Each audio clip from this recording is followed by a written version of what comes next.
Assalamualaikum warahmatullahi wabarakatuh. Perkenalkan, saya Ramdan Setiautomo, calon guru penggerak Angkatan 9 dari SMP Negeri 2 Sudimoro, Kabupaten Pacitan. Pada video kali ini akan menampilkan demonstrasi konseptual modul 3.1 wawancara dengan kepala sekolah. Assalamualaikum warahmatullahi wabarakatuh. Waalaikumsalam warahmatullahi wabarakatuh. Selamat pagi Bapak. Gitu ya Pak. Terima kasih atas waktunya yang diberikan oleh Bapak tadi selaku kepala sekolah yang memberikan kesempatan pada saya untuk sedikit berbincang-bincang, mengambil pengalaman dari Bapak selaku kepala sekolah mengambil keputusan di SMP Negeri 2 Sudimoro. Siap. Mohon izin Bapak ya untuk karena begini. Berdasarkan pengalaman Pak Gadi yang sudah bertahun-tahun menjadi kepala sekolah, tentunya banyak sekali terkait dengan pengambilan keputusan. Gitu. Kadang-kadang pengambilan keputusan yang kalau saya cermati Bapak ambil itu mungkin ada yang mengandung gimana ya, dilema etika, artinya seperti itu. Oleh karena itu saya ingin banyak belajar dari Bapak terkait dengan hal tersebut. Sakit ya Pak ya? Siap. Yang pertama Pak tadi terkait dengan pengambilan keputusan, apakah itu menjadi satu dilema etika atau rujukan moral? Bagaimana Bapak bisa mengidentifikasi terkait dengan kasus ini? Apakah ini masuk di ranah yang bagian mana? Seperti itu. Oke, terima kasih Pak Rom. Saya akan mencoba menjawab sesuai dengan mungkin apa yang dikatakan pengalaman juga boleh atau apapun ya yang terkait dengan pengambilan keputusan yang tentunya di sini ada dua hal. Yang pertama tadi adalah dilema etika ataukah mungkin masuk dalam ranah rujukan moral.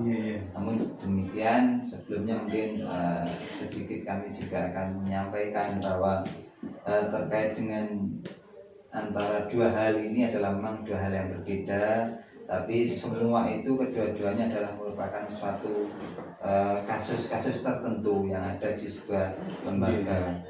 Seperti misalkan dilema etika itu adalah dua hal yang sebenarnya adalah dua-duanya adalah sama-sama benarnya, sama-sama baiknya.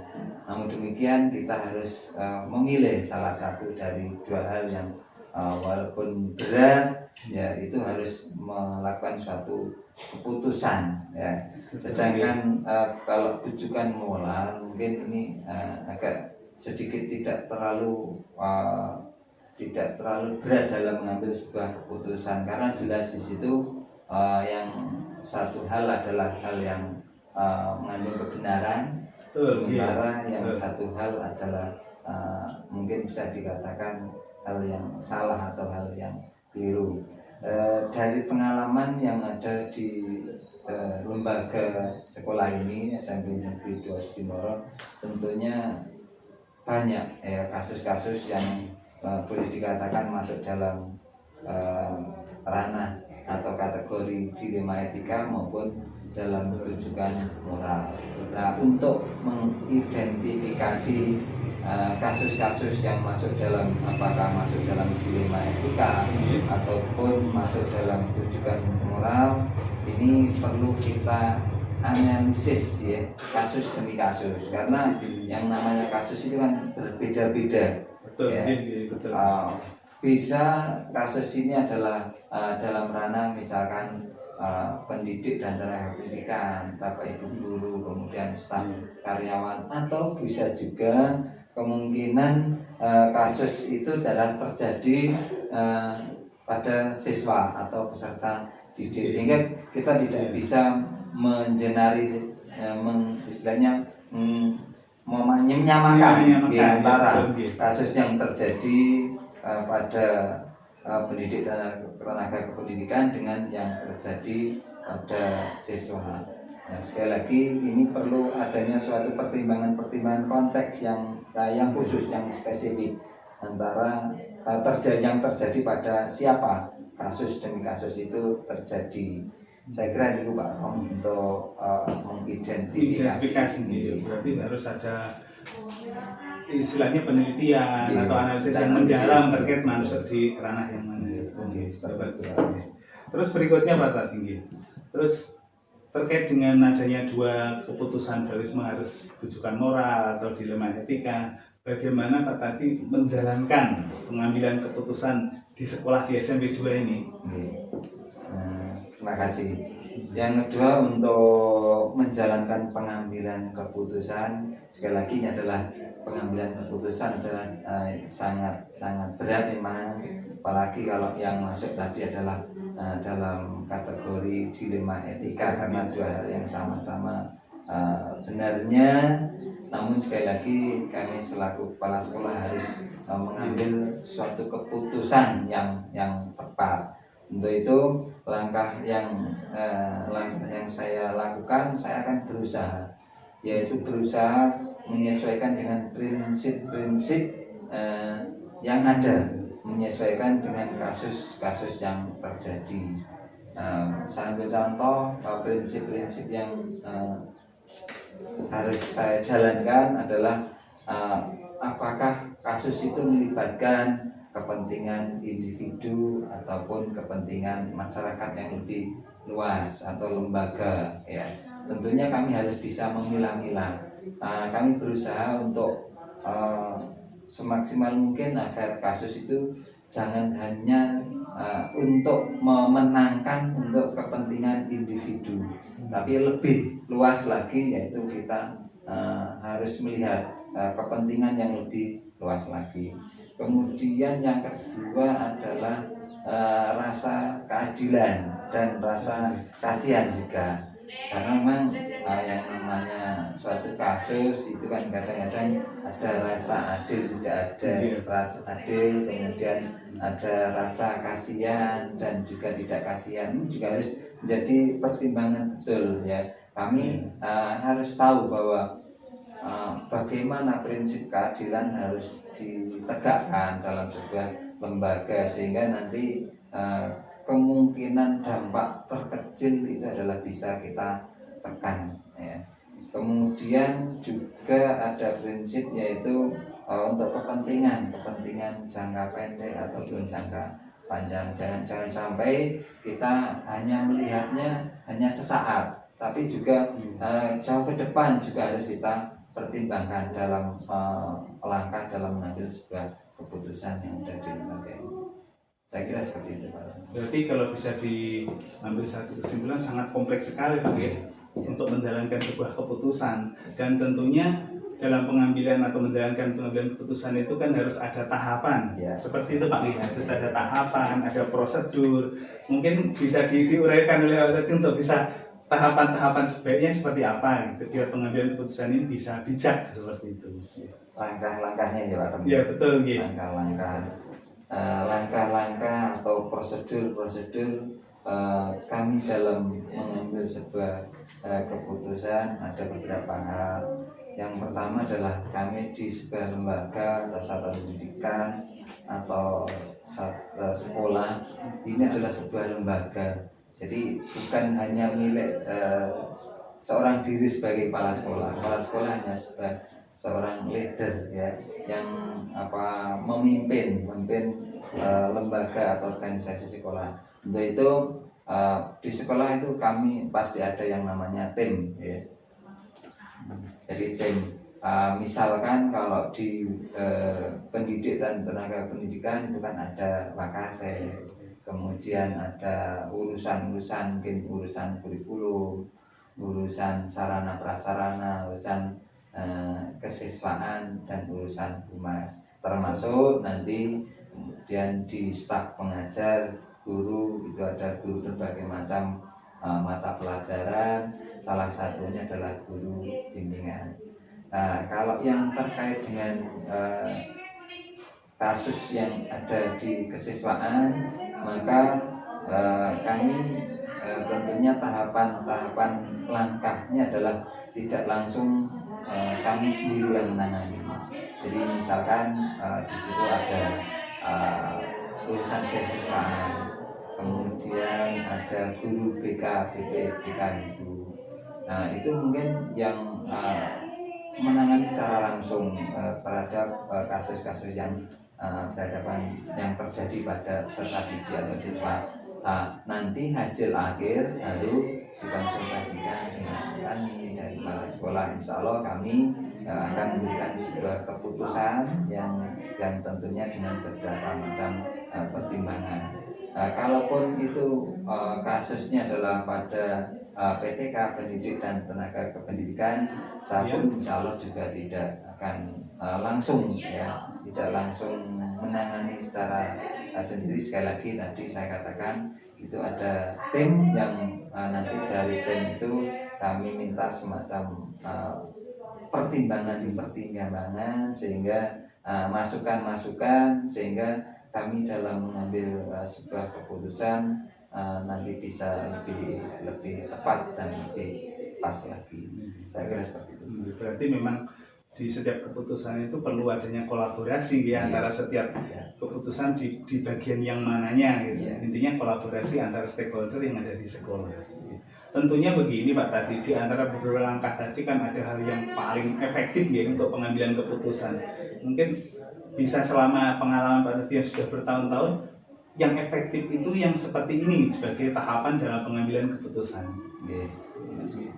Begini, dalam pengambilan keputusan ini menurut saya ini yang paling efektif. Sekali lagi saya harus melihat prinsip-prinsip dalam sebuah pengambilan keputusan. Tapi yang paling penting menurut saya itu ada beberapa hal. Yang pertama adalah saya akan bersikap yang namanya adil, dan itu yang pertama.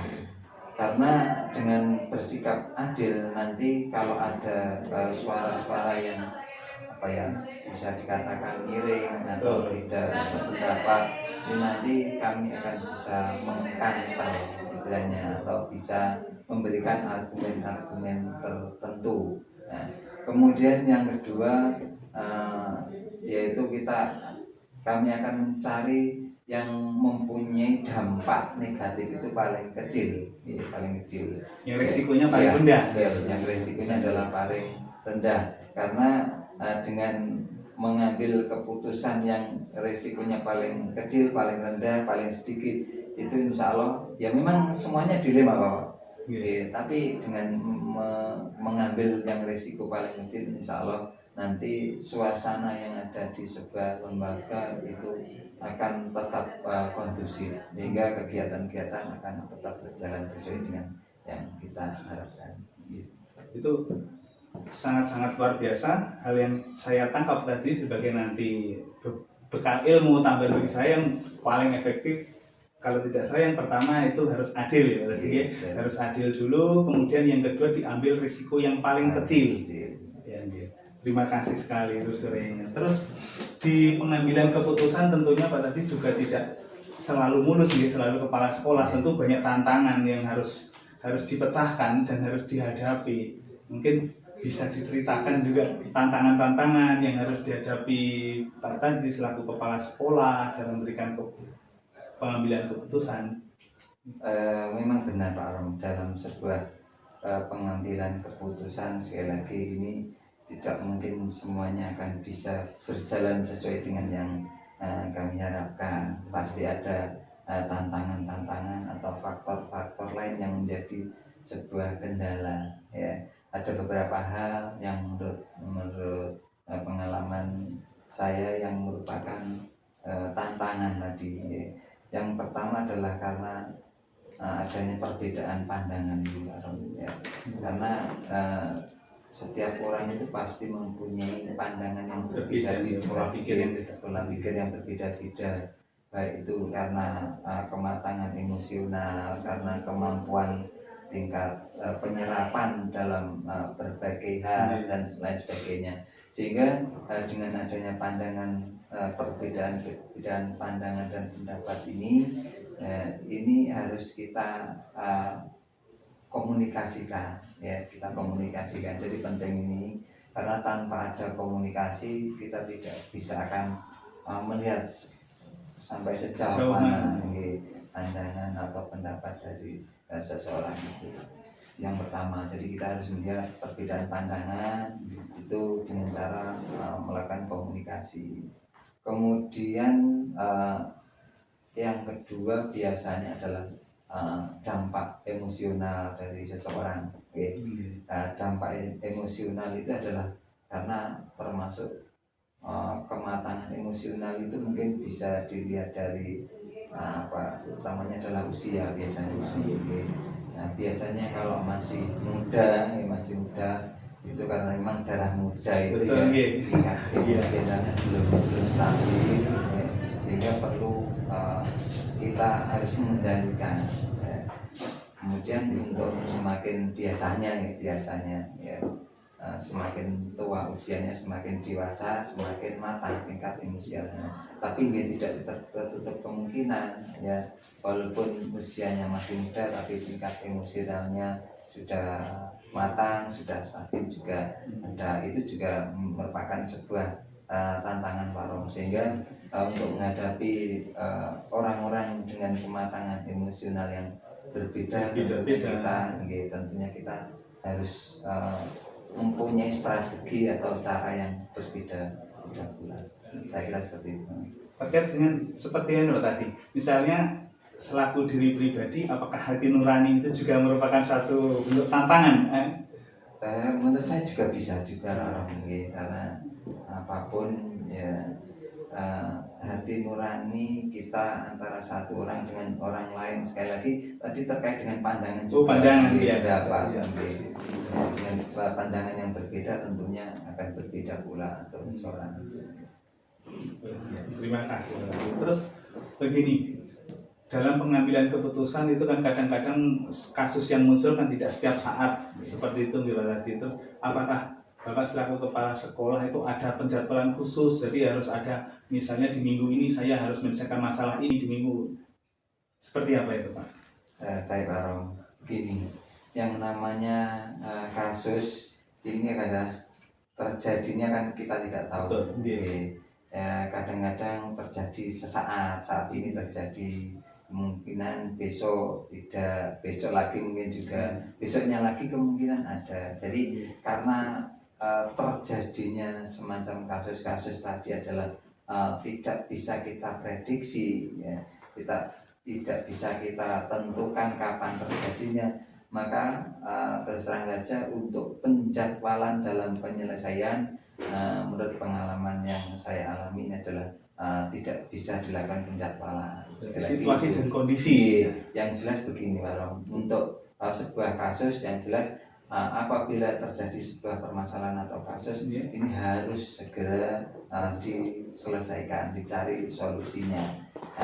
Karena semakin cepat kita mencari solusi, maka kasus ini tidak akan berkembang. Artinya segera kita selesaikan, sehingga segera permasalahan itu akan selesai dan tidak menimbulkan hal-hal yang tidak diinginkan. Sekali lagi itu tidak ada yang namanya penjadwalan khusus, karena sekali lagi waktu terjadinya kasus adalah tidak tertentu. Kemudian untuk tata kelola juga tidak, kami selama ini tidak ada semacam tata kelola untuk penyelesaian semacam kasus karena yang namanya kasus itu adalah berbeda-beda jenis-jenisnya, terjadi pada siapa. Tadi saya katakan bisa terjadi mungkin pada pendidik tenaga pendidikan, bisa terjadi siswa juga bisa. Saya kira itu. Berarti kalau menurut saya yang luar biasa tadi ya, ketika ada kasus segera diselesaikan itu ilmu yang luar biasa, dan segera diselesaikan biar segera menjadi kondusif dan baik untuk semuanya seperti itu. Tentunya juga selain tadi ada tantangan, kemudian ada hambatan, tentu Pak tadi juga ada hal-hal yang bisa membantu untuk menyelesaikan kasus ini. Menurut saya memang benar Pak Rom. Jadi saya katakan di depan bahwa kepala sekolah itu adalah seorang leader yang tentunya dalam kepemimpinan itu ada stakeholder atau orang-orang yang lain yang ada di dalamnya. Tentunya orang-orang lain itulah yang menjadi faktor yang membantu, yang mempermudah, memperlancar dalam menyelesaikan semacam ada semacam kasus ini sangat membantu, sehingga sekali lagi saya katakan di depan bahwa ini ada semacam pertimbangan-pertimbangan dari tim-tim yang ada di lembaga pendidikan atau di sekolah ini, baik itu yang menyangkut pendidik dan tenaga pendidikan maupun yang terjadi kasus itu pada peserta didik, ya. Saya kira itu Pak. Sebetulnya begini Pak Tadi, saya sangat-sangat tertarik sekali. Saya ingin banyak menggali terkait dengan informasi, tapi terkait dengan kesibukan Bapak yang harus segera menyelesaikan banyak-banyak pekerjaan selaku pengambil keputusan. Tentunya ini closing Pak Tadi, ya. Saya ingin satu bentuk kesimpulan dari apa yang disampaikan Pak Tadi selaku panjang dan lebar tadi, pengalaman yang utama atau nanti sebuah bagaimana nih keputusan yang bisa saya ambil petik hikmahnya gitu. Yang terakhir nih gitu. Terima kasih Pak Rom. Jadi menurut saya dan pengalaman yang saat ini kami lakukan dalam pengambilan sebuah keputusan yang ada di sekolah, di lembaga pendidikan, bahwa pengambilan keputusan itu sekali lagi adalah tidak mudah, ya, tapi juga harus segera dilakukan keputusan yang tepat dengan cara mempertimbangkan, ya, dengan beberapa pertimbangan yang matang, kemudian dicari yang paling kecil dampak negatifnya tadi, kemudian berlaku secara adil, dan yang tidak kalah penting ini adalah pelibatan dari tim yang ada di sekolah. Saya kira itu Pak. Terima kasih sekali Pak Rudi selaku kepala sekolah yang sudah bersedia untuk diambil pengalamannya. Semoga apa yang disampaikan Pak Tadi ini bisa saya tangkap dan menjadi bekal saya untuk kedepannya. Sekali lagi terima kasih sebesar-besarnya dan mohon maaf telah mengganggu aktivitas Bapak. Sama-sama Pak Rom. Semoga ini pengalaman ini adalah menjadi modal Pak Rom nanti untuk ke depan dalam meniti karir maupun dalam kegiatan waktu dekat ini, yaitu sebagai calon guru penggerak. Semoga nanti bisa sukses. Amin. Terima kasih Pak Tadi doa dan harapannya. Ya, sekali lagi terima kasih dan saya mohon undur diri. Terima kasih Pak Tadi. Assalamualaikum warahmatullahi wabarakatuh. Ya. Assalamualaikum Santi. Waalaikumsalam Pak Ronton, bagaimana kabarnya? Alhamdulillah baik. Selamat sore begini Bu Santi. Pada kesempatan ini saya ucapkan terima kasih dan mohon maaf mengganggu kesibukan Bu Santi di sore ini. Tidak apa-apa Pak Ronton. Ya, ini karena terkait dengan tugas pokok saya sebagai calon guru penggerak yang mengharuskan untuk menyelesaikan tugas sesuai dengan modul 3.1, yaitu pengambilan keputusan berdasarkan nilai-nilai kebajikan sebagai seorang pemimpin. Itu Bu Santi. Iya Pak Ronton, semoga saya nanti bisa menjawab atau bisa menyelesaikan apa yang panjenengan kersakni. Ya, terima kasih. Tentunya kenapa saya memilih Bu Santi sebagai kepala sekolah di SD Prakerja 3 ini terkait dengan pengalaman. Kan Bu Santi sudah bertahun-tahun menjadi kepala sekolah, tentunya banyak sekali menemukan kasus-kasus yang perlu penyelesaian, itu memerlukan pemikiran yang sangat mendalam. Tentunya kadang-kadang juga menemukan peristiwa yang harusnya ini suatu keputusan benar, kok lawannya juga benar atau benar dan salah gitu. Ya, terima kasih sebelumnya. Monggo Pak Ronton. Langsung aja Bu ya. Ya. Yang pertama, ini terkait dengan keputusan yang harus diambil Bu Santi, itu bagaimana cara untuk mengidentifikasi apakah itu termasuk dalam keputusan benar dan benar atau benar dan salah. Iya Pak Ronton, kadang-kadang itu kita dalam keseharian setelah menjadi kepala sekolah sekian tahun itu ternyata kita ditemukan masalah-masalah itu yang kadang tidak terduga. Jadi kalau sebenarnya sudah ada aturan, itu Betul. kita menyelesaikannya dengan aturan yang ada, tetapi Betul, kadang-kadang itu terbentur nih Pak Romdan, terbentur dengan hati nurani kita terhadap anak-anak, terhadap Iya. lingkungan dan sebagainya itu. Jadi kita tidak bisa langsung hanya berpatokan saja pada aturan tersebut. Jadi kita itu juga berpikir mana yang paling tepat, mana yang paling benar, agar nanti setelah kita mengambil keputusan-keputusan dari masalah-masalah yang ada itu kita tidak menyesal, begitu Bapak. Jadi menurut aturan diusahakan kita juga tidak terlalu melenceng, dan juga kita itu di hati nurani juga kita tidak terlalu merugikan anak, mungkin itu Pak Romdan. Berarti memang betul-betul harus dipikirkan apakah itu suatu kebenaran atau ini suatu bentuk kesalahan, jadi harus diberikan secara mendalam. Gitu. Kemudian terus selama ini bagaimana Bu Santi bisa menjalankan ya terhadap pengambilan keputusan itu? Yang jelas begini Pak Romdan, untuk menyelesaikan suatu permasalahan atau ketika kita mendapatkan masalah itu tidak bisa serta-merta kita mengambil keputusan atau kesimpulan. Jadi kita perlu memikirkan dengan jernih terlebih dahulu, dan juga tidak lupa kita perlu sharing juga dengan teman-teman kita dalam artian kita juga perlu membicarakan dengan teman rekan sejawat kita, Bapak Ibu guru dalam artian seperti itu. Dan kadang-kadang juga ke ranah komite juga kita perlu membicarakan. Jadi kita tidak bisa memutuskan begitu saja dengan cepat, begitu Pak Romdan. Berarti intinya memang perlu kolaborasi antara warga sekolah ya untuk pengambilan keputusan biar jadi keputusan yang benar dan tidak salah. Tentunya juga dalam pengambilan keputusan ini Bu Santi tidak serta-merta harus memutuskan si A atau B, C dan seterusnya. Tentu ada prosedur atau langkah-langkahnya. Mungkin bisa disebutkan langkah-langkah yang biasa Bu Santi ambil terhadap pengambilan keputusan? Biasanya yang kami lakukan itu Pak Romdan, saya pikirkan terlebih dahulu. Jadi paling tidak saya sudah punya acuan, sudah punya gambaran ini nanti akan seperti apa. Nah setelah itu saya juga langsung bertemu dengan Bapak Ibu guru. Mungkin kadang-kadang itu tidak semua Bapak Ibu guru Bapak ya, itu kami memilih Bapak Ibu guru senior yang sudah berpengalaman, kami ajak sharing, terus nanti hasilnya seperti apa kita bicarakan bersama. Nah baru kalau teman-teman masalahnya kalau itu menyangkut hanya untuk sekolah, tidak menyangkut yang urusan besar ke orang tua dan sebagainya, tapi kalau itu menyangkut ke orang tua dan wali murid juga, itu kami juga perlu sharing juga dengan komite. Jadi yang pertama dari pemikiran saya sendiri. Betul, itu terus tahapannya ya. Terus kita lanjutkan kepada sharing dengan Bapak Ibu guru yang lainnya, terus selanjutnya kalau itu perlu, kami juga sharing dengan wali murid ataupun komite, Pak Romdan, begitu.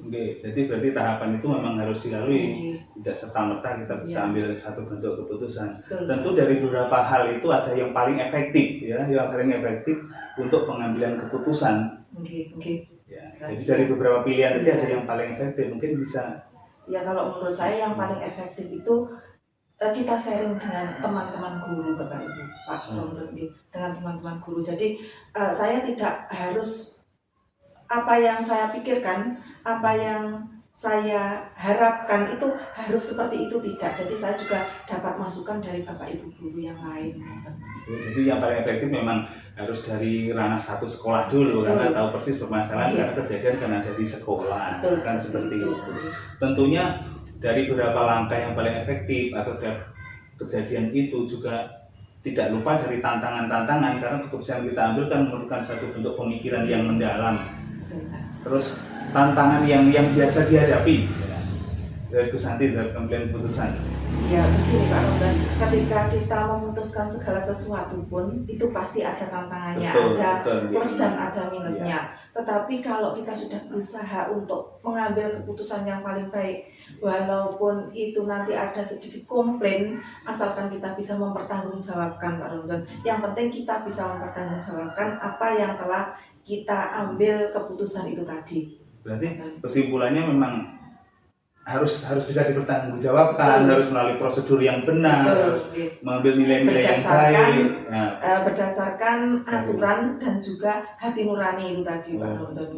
Kita tidak lepas dari hati nurani itu tadi. Oh betul, hati nurani jadi yang memegang kata kuncinya ya. Terus kemudian ketika dari pengambilan ada satu kejadian di sekolah terkait dengan harus mengambil keputusan apakah itu dilema etika atau rujukan moral, tentunya apakah ada jadwal-jadwal tertentu atau berdasarkan dengan kejadian langsung diputuskan bagaimana? Kalau jadwal kami tidak menjadwalkan Pak, Ya. karena yang namanya masalah itu tidak datang terjadwal gitu. Betul, ya. Jadi ketika ada masalah itu saja kami akan berusaha untuk menyelesaikannya, dan kami tidak menjadwalkan harus selesai hari ini juga atau 2 hari, tapi kami akan berusaha semaksimal mungkin menyelesaikan secepatnya. Cuma kami tidak punya jadwal tentu, misalkan 1 bulan ini ada 1 kasus dan sebagainya, tidak. Kan kasus datangnya tidak terduga itu tadi Pak Ronton. Jadi berdasarkan situasi kondisi yang terjadi Betul. dan pengambilannya juga tidak terjadwal harus selesai hari ini atau besok, Betul. sesuai dengan kadar kejadiannya. Kalau memberatkan perlu juga Pemikiran yang lebih panjang. mendalam. Tentu juga dalam pengambilan ada faktor-faktor yang mendukung, ya. Ada yang membantu bagaimana keputusan ini bisa diambil dengan secara bijak. Mungkin bisa disebutkan hal-hal yang bisa membantu. Yang paling jelas saya itu terbantu sekali dengan lingkungan saya Pak Ronton. Lingkungan sekolah ya? Iya, lingkungan sekolah saya, terutama Bapak Ibu guru yang ada di sekitar saya, yang beliau-beliau itu selalu membantu, mensupport, atau kalau kita ada masalah itu selalu berusaha bersama-sama untuk membantu kami menyelesaikan permasalahan itu, dan juga tidak lepas dari ketua komite kami yang selalu care untuk membantu apa yang kami perlukan atau apa yang permasalahan-permasalahan yang ada. Dan perwakilan dari Bapak Ibu wali murid juga, atau biasa kami sebut dengan paguyuban kelas, itu juga banyak sekali membantu ketika kami ada permasalahan-permasalahan. Berarti memang diperlukan kerjasama itu yang bisa membantu dari semua stakeholder yang ada di sekolah, baik itu ada orang tua, kemudian ada Bapak Ibu guru. Itu karena terjalin komunikasi yang baik, tentunya juga itu sangat membantu, kan begitu. Terus ini yang terakhir Bu Santi, sekarang mohon maaf ini waktunya mungkin agak sudah sore gitu.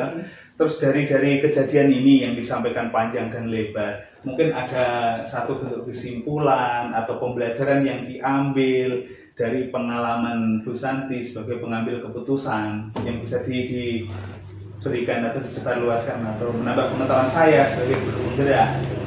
Yang jelas gini, untuk menjadi atau untuk mengambil keputusan itu yang jelas kita tidak boleh gusa-gusu Pak Ronton. Betul, yang pertama itu ya. Jadi kita harus memikirkan dengan matang apa keuntungan dan apa kerugian dari keputusan yang kita ambil. Selain dalam mengambil tadi kita sudah tidak memutuskan secara pribadi kita sendiri, jadi kita sudah ada musyawarah. Mungkin itu Pak Ronton. Terima kasih sekali apa yang disampaikan Bu Santi terkait dengan pengalaman sebagai kepala sekolah sudah bertahun-tahun. Ini menjadi modal dasar saya untuk kedepannya. Sama-sama Pak Ronton. Semoga Pak Ronton sukses selalu, segera menyelesaikan program-program Pak Ronton, dan segera pokoknya sukses selalu Pak Ronton. Terima kasih doa dan harapannya Bu Santi, semoga saya bisa segera menyelesaikan seperti harapan yang disampaikan oleh Bu Santi. Sekali lagi terima kasih dan mohon maaf mengganggu kegiatan Bu Santi sore ini. Terima kasih sekali, sama-sama Pak Ronton. Terima kasih sekali dan langsung saja ini saya undur diri ya. Terima kasih Bu Santi ya. Pak.